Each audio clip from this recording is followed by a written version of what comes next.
Hello everyone, it's Dove again. So welcome back to my little engraving shop out here in my garage. I thought I would do an update video and let you know how things are going. And this is just a sampling of the things that I've been doing right here up front.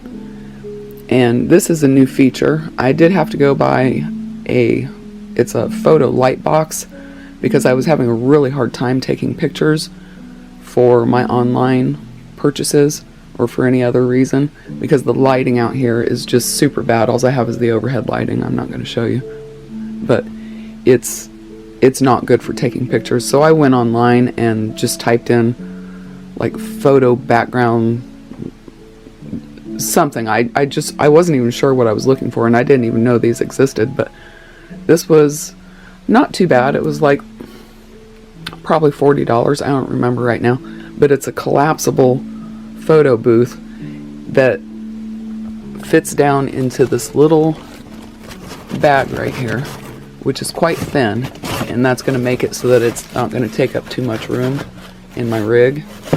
And so that's really helped out a lot. It's got, you know, the reflective sides and everything, and then they have white and like 4 or 5 other different colors of this plastic liners that go up the bottom and the top, and then it's just got a couple rows of LED lights up there, and this is like a diffuser. I'm not real happy with this, but I'm trying to make it work. But actually, I'm finding that pictures taken from the front are not doing very well because the lighting is, I don't know, it's not the greatest, and I have to zoom in, of course, because if not, the sides will show.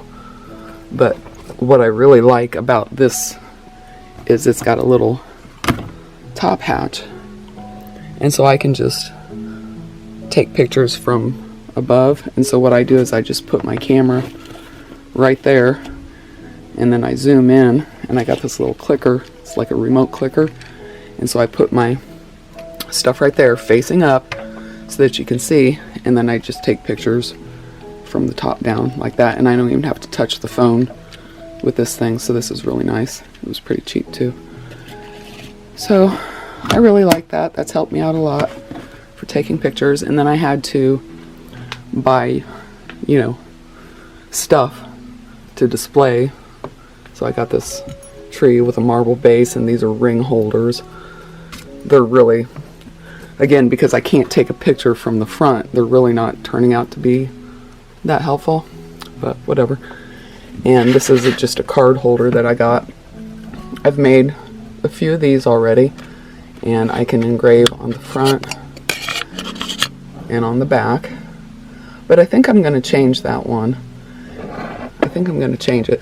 This was a dog tag. It's the same red color, and I can't get as much information on it because of course it's smaller, but it's basically the same thing. They're basically both medical alerts, and I think I'm going to change it up a little bit. I think I'm going to make the big one only medical alert and add more information that I can think of that should probably be on here. And then I will offer these as just a little emergency contact. And so for this one, I'm not going to have all the medications and the allergies. You can't see that very well, but I'm not going to put all that on there. This will just be emergency contacts. So if, you know, you can just put this on your key ring, and if you need to, if somebody needs to call somebody on your behalf, it'll be right there on your keys. And then this is something that you can either put in your wallet or on the refrigerator. I actually bought some magnetic holders for these that go right up on the refrigerator, so that's pretty cool. So I've made a few of those so far. I've not sold any of those, were just, I gave those away. But and then let me grab my chair here. What's been really popular are these things right here. Sorry about the bad lighting, but these are the little paw prints, and I'm engraving on the back. And so they're turning out okay. and this is my sample, my template for my listing, because that's like a memorial tag. And then this one, that's the black one, that's just the name. And so for these silver ones, the bigger fonts that I have really are the ones that I want to stick to, which I engraved on a black metal card the fonts that I recommend for anything like this, because it's kind of hard to read, especially from afar. But I've sold several of these, almost 20 of these, and for the most part they're all going to humans. Like my best friend Angie, she was the one that started it. I made her one with her dog's name on it, and she turned it into a bracelet for her to wear. She didn't even put it on the dog. And then she's a hairdresser, and so all these people, all her clients, started seeing them and going, "Oh, that's so cute, where'd you get that?" And so from there it kind of snowballed, and so I've already sold quite a few of those. I don't really like doing the silver though. I made my girlfriend one of these with the dog's name on the front and then contact information on the back. And stainless steel is just, I don't know, it's really hard to engrave on. It doesn't like to show up that much. That's a experiment that I did, and everything takes a fingerprint really badly, so I've got to handle it with care. But that's one pass, so I can go through and do one pass on it. But in certain lighting you can't really see that. Right now it's actually showing up really well. Usually if you lay it down it shows up better. But then on the back that was literally one pass with the laser, and then I did 2, and then I did 3. I think I'm going to settle on 3 passes, just because it does look a little bit better. But in general, I don't really like to do the stainless steel. This was a request from one of my girlfriend's clients. She wanted a gold or a brass heart to put her cat's name on, and it was going on the urn for the cat's cremation. Right now the cat's still alive, but I guess this person really does plan ahead a lot, and she has other urns with other pet ashes in them, and she's been looking locally excuse me, for something like this, and she couldn't find it. And so I was able to go online, and the only ones, the ones she picked, I found like 4 different ones, and this is what she picked. So I had to buy all of these just to do one of these, but it's okay. And it turned out really well. I don't know how these are going to turn out though, but because these are coated, it actually turned out really well, and even with a smaller font.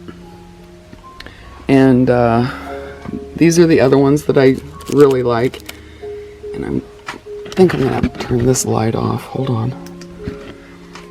Yeah, so these are the anodized aluminum, and there's like 10 different colors, 10 or 12.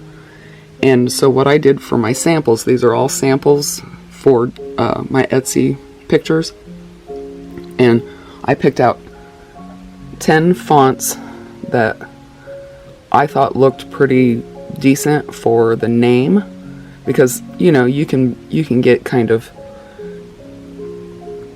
fancy and funky for the name, because it's just the name. So on the front of all these, so yeah, there's 10 of these, and then there's 12 different colors of these paw prints. That's why I keep getting it mixed up, but there's 10 of these colors. So for each 10 color, I engraved just the word pet name in 10 different fonts. So each one has a different font for it. And then on the back side is the information. So these truly are just for pets, because this is something that you would want to put on their collar. So on the back of it, I've got the pet parent or pet owner name, whatever you want to say, and then I can put their city, state, and zip code. I'm sorry, this isn't focusing. And then also their phone number. And then I add that little split ring right there. And then on this one, it's just, I put a key ring on there to show what it looks like when it's got a key ring on it. But so on the back side of each one of these, I engraved different fonts, and so I picked 10 different fonts. Hello everyone. So I picked 10 different fonts to choose from. This is a very shiny card. That's great, but not always great. It's hard to photograph. But these are very clear, very easy to read. And so I wanted to make sure that they were only able to choose from very easy to read fonts for the information, because if your dog's lost and everything, you don't want some fancy font on there that you can't read. You want something that's very clear and easy to read. So yeah, that's the little split ring that I put on there. It's an 8mm. I had to choose for that one. So I've made a few of those and they turn out really well. And then I started messing around. Well, these are actually the latest things that I've done with the metal business cards, but these are for like wedding announcements. This is basically the same thing in the same font, but for each one I chose a different wedding bell. So that's a little floral. It's not going to show up very well. These are very reflective, and that's got a little dove on the wedding bell, and then that's another floral. But I just use the same floral on the side, and you know, whatever, and I'll probably make different ones for that, but I think I have 10 or 12 different colors of these cards, and these are bendable. These are the thinnest ones, so they're the least expensive, of course, but they are bendable. But I don't know, that might be something that people want to give away at their wedding. I don't know. I'm just messing around with ideas. I don't really even know exactly where my niche is going to be within the engraving community. And that's the latest card that I made for myself. That's going to be my shop name at Etsy once I get that all set up. And I think that one turned out really well. Again, I practiced and practiced, and you know, I've wasted a lot of material. It's not waste because I need to practice, so I don't consider it a waste, but you know, most people probably would consider this a waste. But most of these are engraved on the front and the back, and sometimes I just have to use these to heat up my infrared laser, because the infrared laser, if it's too cold, I have to use the preheating function, and if it's really, really cold, even the preheating, the 10-second preheating isn't enough. And so when I go to engrave with the infrared light, nothing will show up because it's too cold, because this is literally venting directly outside. There's no insulation. And so when I was doing my girlfriend's business cards, I made her 20 different ones. Yeah, there's 10 different colors because she wanted 2 of each color, so including black, I have 10 different colors of these. And so I made 2 of each of her business card for her to pass out to her clients. Sorry, I'm just getting over a cold. But the day I did that, it was below freezing.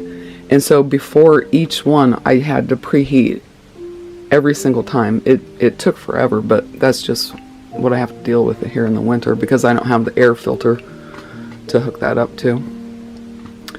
And so yeah, all of this is scrap. These are all practice. Like every single one of those dog bones, I had to go through and figure out which laser to use, because the F1 has 2 different lasers. And then that's my scrap medical cards, and I've had to go through a lot of it, and it's not that big of a deal. These are all the ones that I burned through to get good or decent. I'm still working on the wood, because the wood is actually kind of hard. It wants to burn in some places. But these are all the coasters, all the paperboard coasters that I've gone through and practiced with. So that's all scrap, but I had to do it. I had to get this learning down. And then these are some of the ideas that I came up with for coasters for weddings. That's just my my little thing that I made, but I think they turned out okay. The thing is, with the paperboard coasters and the wood, is that the engraving time for it, for pictures and stuff is just, it's ridiculous. And so I think I'm going to have to stick with just very simple designs and words, because if not, it's not going to be worth it for any. Nobody's going to buy these if it takes 15 minutes to do one coaster. I'm just being realistic. They're just paperboard. And while that same design would transfer well to like one of these, still, are you going to want to pay? Because I have to charge, a certain amount. It's like a dollar a minute from all the research I've done. I have to charge $1 a minute for everything, every minute this is on. So even if this is a cheap ass coaster, excuse my language, who's going to want to spend that much money, $20, on just one coaster? It would have to be really, really special. You know what I mean? So I think I'm going to have to just limit myself to very simple designs. And because, like, I was experimenting with our friend Mr. Sasquatch, and this is an AI image that I produced using the software that they give you when you buy that. So I went in and I made an AI image of Sasquatch, and I made it as simple as I could, and it's still, each one of these runs, each one would take 15 to 20 minutes. So doing images on this type of stuff, it's just not going to be worth it. I'm going to have to stick to customizing things with simple lettering, simple illustrations, because that's just not worth my time. And this is a thick wood coaster that I took this design and put it on there. And I mean, it didn't even turn out that great. And that took 18 minutes to engrave. I'm just, I'm not impressed. And that was the good one. And what I do is I go through and I number everything, because I'm keeping track of all the different settings. You wouldn't believe how many different settings are in the software. So in this notebook, I'm writing down, every time I engrave something, I number it, and I write down the speed, the DPI, and whatever settings that I need to write down. And then what I do is I just go through, like here, and I just number each one, and then that corresponds to what I have written in there. So I am trying to keep track of everything I'm doing, so that when I know when something's good and when it's not. And what else? Oh, these are what I've been practicing for another YouTube channel, Alec and Cindy's Sharing the Journey. And this is actually the best one, but it took this whole stack to get there. And again, anytime I put an illustration on there, the time it takes to engrave goes up and up and up. So I don't know, I'm not sure if I would even bother, but that turned out okay, and there's no RV on it, so that obviously took less time. And then this is one I made for their dogs and cat, Puma the cat. Unfortunately, because of the nature of this laser, you can see here, Midnight and Chance, those are the dogs. There is no charring or burning or anything, and there's none on the paw print. But then when you get down to Puma, I use the same setting for Puma the cat than I did on the dogs' names. But see how that's charred? And that's because this thing, the laser lights are up in here, and the laser lights move like this. Okay, most normal lasers, it's like a flat bed laser, and it's got the laser heads on it, and it moves. So it's going over the whole surface, so you don't have a problem like that. But because this is coming straight down from one point in there, it's going at an angle for some of this stuff. So even though I used the same speed and the setting and everything, that one turned out a little charred, just because of the nature of this machine. So I'm not sure I like that, but thankfully it didn't happen too bad on like stuff like that. I was able to control it a little bit more. But again, I'm just practicing. I'm still in the learning stages, and I've done, you know, these were all the ones that I had to go through. These are the bookmarks. I don't really like the wood. I have to be completely honest. I'm not real impressed with the wood. It's not turning out as well as I would like, but this is the best one out of all of them. And again, almost everything that I've engraved on both sides so that I'm not wasting too much. This one didn't turn out too bad. I have all these little gift tags, and I can engrave anything on it, like happy anniversary, and I can personalize it, put the dates on it. And I'm just making up names. I'm literally just making up names. Some of them I'm just not even making up a name. I'm just being really generic. But I like the book. This is the bamboo bookmark, and that did turn out a lot better. That's what I'm going to give my friend, so I didn't number it or anything, and I didn't do anything on the back, because I'm going to give that to Angie. So I do like the bamboo the best. These are patches that they sent in the sample material pack, and so I won't ever use these, but I thought I would just try them out. This is artificial leather, so it's not going to turn out the same as my real leather, but I was just fidgeting around. That's the first one I did with my design, and then I thought that was not very good, the dove, and so I changed the setting, and it turned out worse.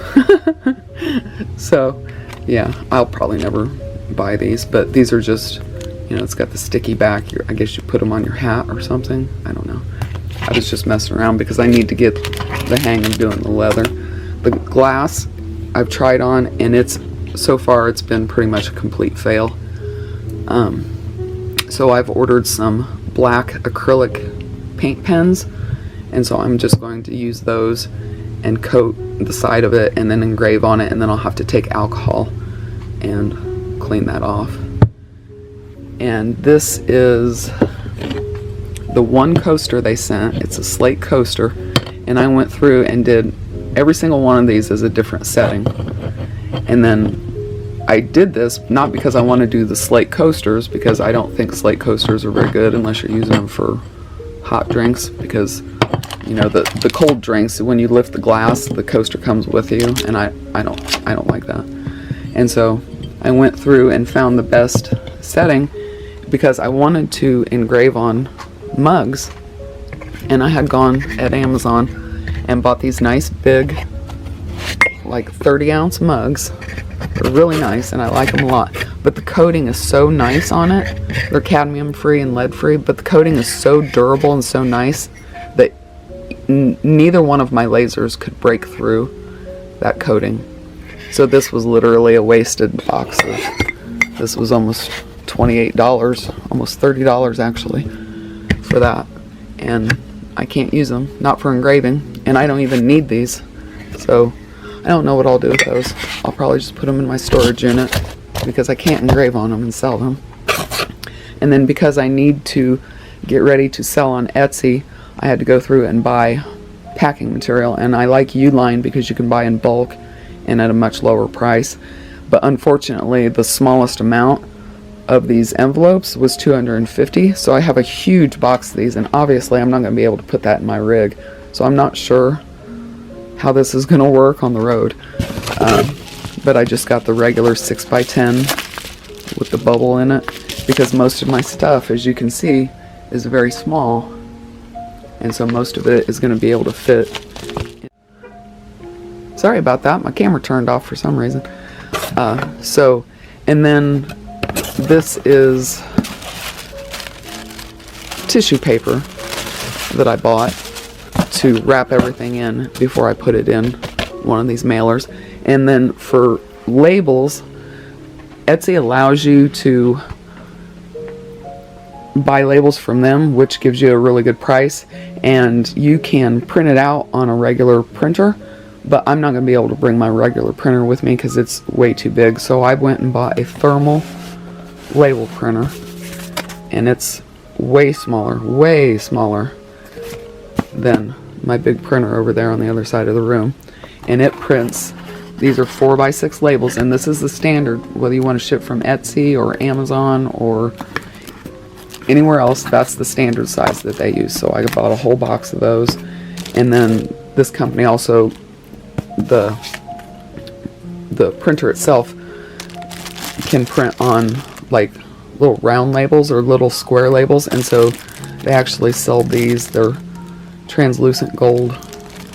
Really nice. So I can customize that through the software and run those through and do that.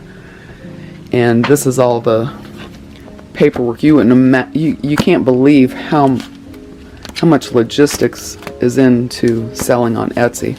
This is all the stuff that I knew that I would probably want to reference over and over again and not have to get back on the computer to read it. So I have been taking advantage of my printer while I'm here, and I had a ream of paper, so I just went ahead and printed a lot of that out. I didn't print everything out. I mean, I did just memorize a lot of it, but some of it, I knew I was going to want to reference back again. And then from Uline, I had to buy some more bags. I already had these sizes, but then I realized that I was going to need a smaller one and then also bigger. So I have 4 different sizes of bags right now. And I had to buy more chains and more key rings, the split rings, and all that kind of stuff. So I've had to buy quite a bit more since my last video. But it takes money to make money, as far as I know. That's the only way I've ever known it. So I think that's it. This is the scratch art paper that I bought. It's pretty much a fail. I don't like it. It really badly takes fingerprints, as you can see. But I don't like the results. I was experimenting with some pictures and stuff, but I don't like it. So that was more wasted money probably. And if I can't get that the acrylic paint to work on that glass, that's going to be wasted. But I think I can probably make that work with those shot glasses. Alrighty guys, well, I hope you're having a good day, and I hope your holiday was a very nice one. And I will talk to you again another time. Bye.